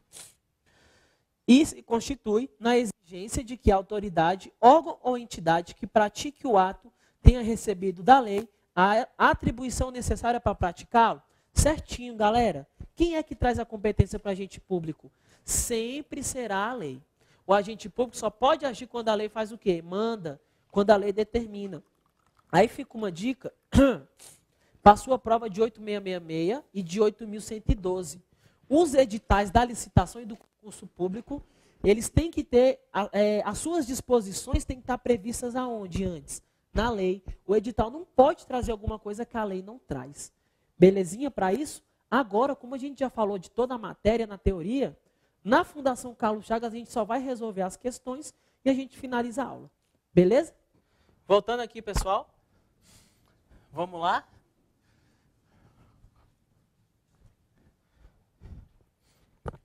Para você ser meu amigo no Facebook, você me procura assim, ó. J. Gustavo 202 @bol.com.br. Lá eu divulgo para você. Lá na verdade é um grupo de estudos, onde todo domingo às 10 horas a gente faz uma revisãozinha, resolvemos algumas questões de prova, joia? E lá eu vou jogar para você também o quê? Meus artigos que eu publico, você pode dar uma verificada lá. Meu canal no YouTube que eu fiz só para te ajudar. Gravei algumas dicas rapidinhas com uma questão de prova e o gabarito para você poder estudar, para te ajudar, tá bom? E lá também te mando, eu posso te falar o quê? Colocar as atualizações do meu blog, onde eu coloco uma coisa ou outra diferente.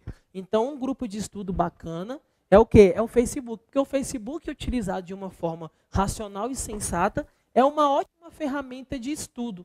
Joia? Então, ó, para você ser meu amigo, ó, jgustavo202 @bol.com.br. Oi?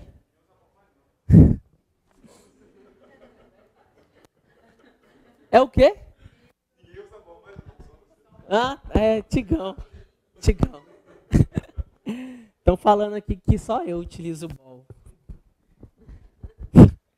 É mole? Vamos lá, pessoal. Para a gente fechar, Fundação Carlos Chagas. Questão número 1. A exigência de que o administrador público, no desempenho de suas atividades, deve atuar sempre com ética, honestidade, boa-fé, refere-se ao dever de quê, pessoal? De moralidade. Honestidade, ética, probidade, boa-fé, sempre o quê? Moralidade. Questão número 2.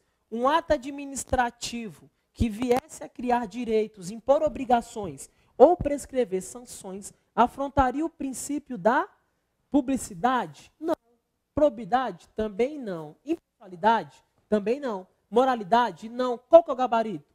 A letra E. Quem é que pode criar direito? Quem é que pode extinguir direito? Quem é que pode trazer sanções? Apenas a lei. Sempre a lei. Beleza? Então, gabarito 2 é a letra E. Questão número 3. Sobre os princípios constitucionais da administração pública, não é correto afirmar que o princípio... Lê de novo o cabeçalho, ó. Sobre os princípios constitucionais da administração pública, não é correto afirmar que o princípio... Cuidado, na hora da prova você lê o não correto como o quê? Como correto, porque no calor das emoções, mais ou menos umas 3h30, 4 horas da tarde, quando você estiver resolvendo a sua prova de direito administrativo, você já está um pouco cansado, você já fez a sua prova de português, de constitucional, de informática, aí você vai para de administrativo, aí você tem que tomar cuidado sempre com o quê? Com o cabeçalho, com aquilo que o examinador está pedindo para você. Letra A. Da legalidade, traduz a ideia de que a administração pública somente tem a possibilidade de atuar quando exista lei que determine ou que autoriza. Isso é correto? É. É o princípio da legalidade para quem? Para o administrador público, uma relação de subordinação, aonde ele só pode agir quando a lei manda, quando a lei permite, quando a lei o quê, pessoal? Determina, autoriza. Letra B. Da moralidade está ligada à ideia de probidade, do decoro e da boa-fé? Certinho é o que o agente moral deve ter. Letra C. Da impessoalidade também é conhecido como o princípio da finalidade? Sim, pessoal. Por quê? Porque a impessoalidade, ela deixa aquela ideia de que o interesse por trás de toda a administração é o interesse o quê? Público. E o interesse público é a finalidade de todo e qualquer ato administrativo. Tão relevante que se tiver vício no elemento finalidade, ele não pode ser o quê? Convalidado. Não pode ser corrigido. Não pode ser consertado. Letra D. Da publicidade apresenta dupla acepção. Exigência da publicação dos atos administrativos e oficial como requisito de eficácia e exigência de transparência da atuação administrativa. Bacana. Publicidade, que é a transparência, e a publicação, que é um requisito de eficácia do ato, que é a sua divulgação no meio oficial. Olha a nossa letra E. Da impessoalidade tem por objetivo assegurar que os serviços públicos sejam prestados com adequação às necessidades da sociedade? Não, galera. Adequação não. A impessoalidade, ela traz a ideia de quê? De isonomia. Tá vendo como é que o exterminador ele também erra? Tá vendo como é que o exterminador ele viaja na hora de fazer umas questões? Por exemplo, essa questão aí, quem foi que fez? Foi o examinador que fumou um. O examinador o quê? Maconheiro. Vamos lá. Questão número 4. Determinado agente público, realizando fiscalização, verifica tratar-se de caso de aplicação de multa administrativa. Tal agente, de ofício, lavra o auto respectivo. Considerando essa situação, à luz de princípios que regem a administração pública, é correto afirmar que, em nome do princípio da publicidade, à luz, pessoal, não é porque está claro, não, é com base, tá bom? Com base nos princípios da administração pública. Letra A. A alta executoriedade, em nome do princípio da letra A, alta executoriedade. A alta executoriedade é um princípio? Não, pessoal, é um atributo. Seja do poder de polícia, seja do ato administrativo. Mas o princípio é o quê? É um atributo. Letra B, imperatividade. A imperatividade é um princípio? Também não, galera. A imperatividade é um atributo do ato administrativo. Letra C, indisponibilidade do interesse público. O julgador no processo administrativo não pode dar razões à alegação particular. Quer dizer, então, que o particular dentro de um processo administrativo ele não pode exercer o seu contraditório em ampla defesa, ele tem que exercer o contraditório em ampla defesa. E o que ele fala tem que ser analisado sim. Então não tem nada a ver com o princípio do quê? Da indisponibilidade. Letra D, autotutela. A administração pode anular a atuação caso nela constate vícios quanto ao quê? A legalidade. Bacana? Amarrou a autotutela aí pra gente? Quando o ato é ilegal, ele será o quê? Anulado com seu efeito ex tunc. Recapitulando, diferente do ato inconveniente e inoportuno que será revogado com seu efeito o quê? Ex nunc. A letra E a gente já mata porque ela trouxe o quê? Presunção de legalidade. E a presunção de legalidade não é um princípio administrativo, mas sim o quê? Um atributo do ato administrativo. Beleza? Vamos aí para a nossa próxima bateria? Poderes da administração. A prática, pelo agente público, de ato que excede os limites de sua competência ou atribuição e de ato com finalidade diversa de que decorre implicitamente ou explicitamente de lei, configuram, respectivamente, o abuso de poder nas suas duas espécies, excesso de poder, quando vícia no elemento competência, o agente vai além da sua competência, ou desvio de poder, também chamado de desvio de finalidade, quando a gente dá uma competência diversa para aquele ato. Olha só, ato redundante? Não, a gente não falou disso. Lembra do abuso de poder? Nós nem falamos disso. Ato redundante, desvio de execução? Nunca, jamais. Letra B, usurpação de função e vício de poder? Também não. Olha a letra C, excesso de poder e ato de discricionariedade? Errou aonde? No ato de discricionariedade. Letra D, excesso de poder e desvio de poder? Certinho, são as duas espécies do abuso de poder. Beleza? Então, o gabarito da 1 é o quê? A letra D. Questão número 2. Considere os conceitos abaixo sobre os poderes administrativos 1. Poder que o direito concede à administração de modo explícito ou implícito para a prática de atos administrativos com liberdade na escolha de sua conveniência e oportunidade. Quando a administração dá a escolha para o administrador público, dá conveniência e oportunidade, ou seja, quando nós estamos dentro do mérito administrativo, eu estou falando de qual poder? Do poder discricionário, diferente do poder vinculado, onde não há margem de escolha. Então, a assertiva 1 está correta. Assertiva número 2. Poder de que dispõe o executivo para distribuir e escalonar as funções de seus órgãos e ordenar a atuação de seus agentes, estabelecendo a relação de subordinação entre os servidores do seu quadro pessoal. Essa organização da administração, essa organização vertical, fixando competência, chefe subordinado, órgão e agente, é qual poder? É o poder hierárquico. Questão número 3. A faculdade de punir internamente as infrações funcionais dos servidores e demais pessoas sujeitas à disciplina dos órgãos e serviços da administração. Qual poder que é esse de punição? Poder disciplinar. Então, olha só, demais pessoas sujeitas à disciplina dos órgãos e serviços da administração. Quem são esses? São os particulares que possuem vínculo com a administração mediante um ato ou um contrato. Como é que ficou essa questão?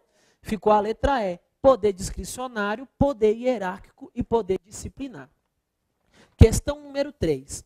O poder de que dispõem os chefes do Poder Executivo de explicar a lei para sua correta execução ou de expedir decretos autônomos sobre matéria de sua competência, ainda não disciplinada por lei, é conhecido como poder. É o poder o quê, pessoal? O poder regulamentar, que está dentro de poder normativo, que é uma competência exclusiva do chefe do executivo. Artigo 84, inciso 4 da Constituição Federal, decreto de execução, e artigo 84, inciso 6º, alíneas A e B, que é o nosso decreto autônomo. Então, qual que é o gabarito da 3? A letra A. Questão número 4. Atividade da administração pública que, limitando ou disciplinando direito, interesse ou liberdade, regula a prática de ato ou abstenção de fato, em razão de interesse público, concernente à segurança, à higiene, à ordem, aos costumes, à disciplina da produção e do mercado, ao exercício de atividades econômicas dependentes de concessão ou autorização do poder público, à tranquilidade pública ou ao respeito à propriedade e aos direitos individuais ou coletivos. Esse texto corresponde à definição de quê? Qual poder que é esse? Que vem restringir, vem condicionar o uso e o gozo de bens, como você viu aí na questão, nos exemplos, de direitos, da liberdade, da propriedade. Qual poder que é esse? É o disciplinar? Não, porque o disciplinar é para aplicar o quê? Sanção. É o poder normativo? Não, porque o normativo é de editar o quê? Atos administrativos normativos para a organização da administração. C, é o poder de polícia? Sim, olha só, é o poder de polícia sendo tal noção compatível com a atual Constituição Federal, pois é normal que haja limitação ao exercício de direitos ou liberdade em defesa de outros direitos ou valores constitucionalmente tutelados. É a letra D, hierárquico? Não, porque o poder hierárquico é a organização vertical da administração. E é regulador? Também não. Não existe poder regulador. No máximo, dentro do direito administrativo, nós temos o quê? As agências reguladoras. Beleza? Que é a autarquia em regime especial, que ela é criada para uma área específica. Por exemplo, a Anvisa, que vai falar só de vigilância sanitária, a Anatel, que vai falar só de telefonia, a Ancine, que vai falar só de cinema. Beleza? Gabarito dessa questão aí? Letra C, poder de polícia. Próximo tema, organização administrativa. Determinados entes da administração indireta serão obrigatoriamente submetidos ao regime jurídico de direito privado, se exercerem atividade econômica de produção ou comercialização de bens ou de prestação de serviços. São eles as empresas públicas e as empresas concessionárias de serviços públicos apenas. Errado. Faltou quem? A sociedade de economia mista.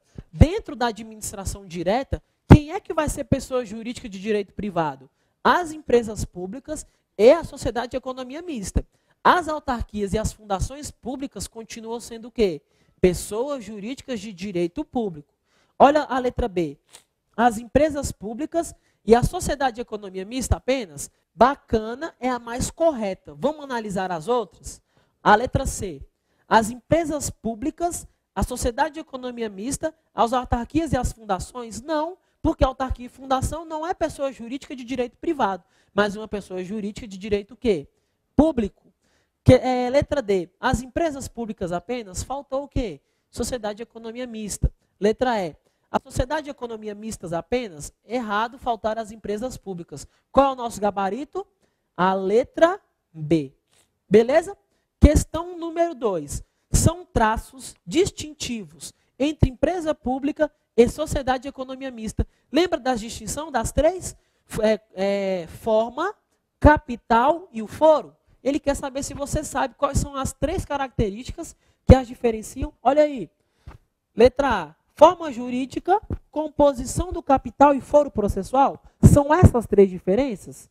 São, não são? Então, qual que é o gabarito dessa dois aí? A letra A. Na B, o errado é o objeto. Na C, o errado é o regime jurídico. Na D, o errado é o objeto e o regime jurídico. E na E, o regime jurídico e o objeto mais uma vez. Tá? Não existe essas diferenças. É só o quê? A forma, a composição do capital e o seu foro, onde as suas ações serão julgadas. Vamos lá? Questão número 3. A criação de entidades da administração indireta e a transferência a estas de atividades e competências originalmente atribuídas a órgãos da administração direta são decorrências de políticas administrativas tendentes a, olha o raciocínio, a mera e simples criação de órgão é o quê? Desconcentração. Mas quando a administração direta cria a administração indireta, eu estou falando do quê? De descentralização. O que a questão quer saber? Se você sabe o conceito do quê? De descentralização. Gabarito da nossa questão. Letra B. Questão tá 5 aí, mas é nossa 4, tá? Olha só. Em matéria de organização da administração pública, é correto afirmar que, letra A, descentralização administrativa consiste na transferência interna corporis, dentro do próprio órgão, da execução e da titularidade dos serviços públicos aos diversos órgãos que compõem a administração direta, fundada no poder hierárquico e na divisão do trabalho? Não. A descentralização não é transferir trabalho para o órgão. Isso é o quê? É a desconcentração. B. Desconcentração administrativa consiste na transferência da prestação de serviços públicos a entidades dotadas de personalidade jurídica distinta da administração pública central, constituindo o que a doutrina denomina de administração indireta. Errado, isso é o conceito de quê? De descentralização. Letra C. A descentralização administrativa concretiza-se mediante delegação, ao passo que a desconcentração se dá por meio da outorga de determinadas atribuições à entidade da administração indireta. Errado, galera. Nós teremos a outorga e a delegação dentro do quê? Da descentralização. Dentro da desconcentração, eu não tenho a outorga nem a delegação. Beleza? Questão número, qual que é a nossa aí que a gente parou? D. Desconcentração administrativa ocorre quando há uma pluralidade de pessoas jurídicas públicas com competências políticas distintas, as quais encontram-se investidas no poder de fixar os altos interesses da coletividade, o que ocorre nos estados federais compostos de estados-membros e, no Brasil, de municípios e do Distrito Federal. O que o examinador quis falar com essa questão, com essa assertiva? Nada. Quem foi que fez essa questão, mais uma vez? Foi o examinador o quê? Maconheiro. Estava doidão na hora de fazer isso aí, só pode. Olha a letra E. A descentralização administrativa consiste na transferência da titularidade e da execução de serviços públicos a entidades dotadas de personalidade jurídica própria, distinta da administração pública direta, constituindo a denominada administração pública indireta. Certinho é o conceito de quê? De descentralização. Vamos fechar? Vamos para o nosso último tema, atos administrativos, mais 5 questões aí para a gente fechar. Questão número 1. São, dentre outros, elementos do ato administrativo. Letra A forma, o mérito e a razoabilidade. Isso aí é elemento do ato? Não, o elemento é o quê? É o COFI-FOMOB. Competência, finalidade, forma, motivo e objeto. Mérito e razoabilidade não é. A única certa aí seria o quê? A forma. Letra B. A discricionariedade, a vinculação e a arbitrariedade também está errado, pessoal. Isso aí não é o quê? Não é elemento do ato. Letra C. O objeto, o motivo e a finalidade. Esses 3 são elementos do ato. Está dentro do COFI-FOMOB? Competência, finalidade, forma, motivo e objeto? Certinho. Letra D. O sujeito, a competência e o destinatário? Está errado. Destinatário e sujeito não é elemento do ato. Letra E. A autoexecutoriedade, a imperatividade e a presunção de legalidade? Está tudo errado. Isso aí não é elemento, é o quê? É atributo. Beleza? Questão número 2. Associe os elementos. O gabarito da 1 é a letra C. Questão número 2. Associe os elementos do ato administrativo a seus conceitos, em linhas gerais. Ao final, assinale a opção correspondente. Ele quer que você diga quem é o sujeito que pratica o ato, quem é o objeto ou conteúdo, quem é a forma, quem é a finalidade e quem é o motivo. Primeira, é pressuposto de fato e de direito, que serve de fundamento ao ato administrativo. Quem é esse? O fato mais o direito é o nosso motivo. Beleza? 2. É o efeito jurídico imediato que o ato produz. O efeito jurídico imediato é qual? É o objeto. 3. É o resultado que a administração sempre quer alcançar com a prática do ato. Sempre com a prática do ato, a administração quer alcançar o quê? A finalidade é o seu fim o quê? Mediato, indireto, sempre por trás de todo e qualquer ato administrativo. 4. É aquele a quem a lei atribui competência para a prática do ato. Ele só pode ser quem? O nosso sujeito. 5. É a exteriorização do ato ou de suas formalidades que devem ser observadas durante o processo de sua formação. Quem é esse aí, gente? É a nossa forma. Beleza? Como é que ficou aí nosso gabarito? Ficou a letra C, né? 5, 2, 4, 1 e 3. Beleza? Terceira questão. Quanto à discricionariedade e vinculação do ato administrativo, é correto que, letra A, ato discricionário é aquele em que o administrador tem certa liberdade de escolha, especialmente quanto à conveniência e oportunidade. O ato discricionário é esse, que ele vai ter liberdade? É sim. É quando a gente tem conveniência e oportunidade?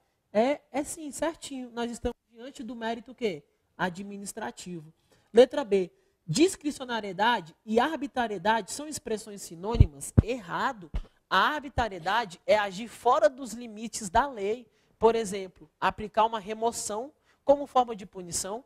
A remoção não é uma das 5 formas de punição previstas na lei.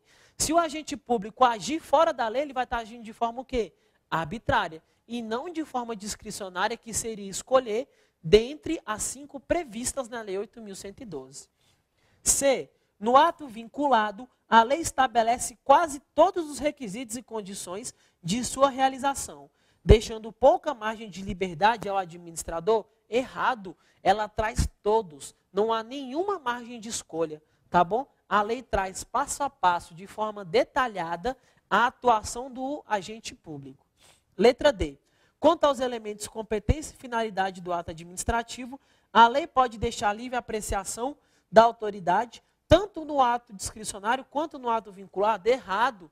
Esses elementos sempre serão elementos o quê? Vinculados, estritamente ligados à lei.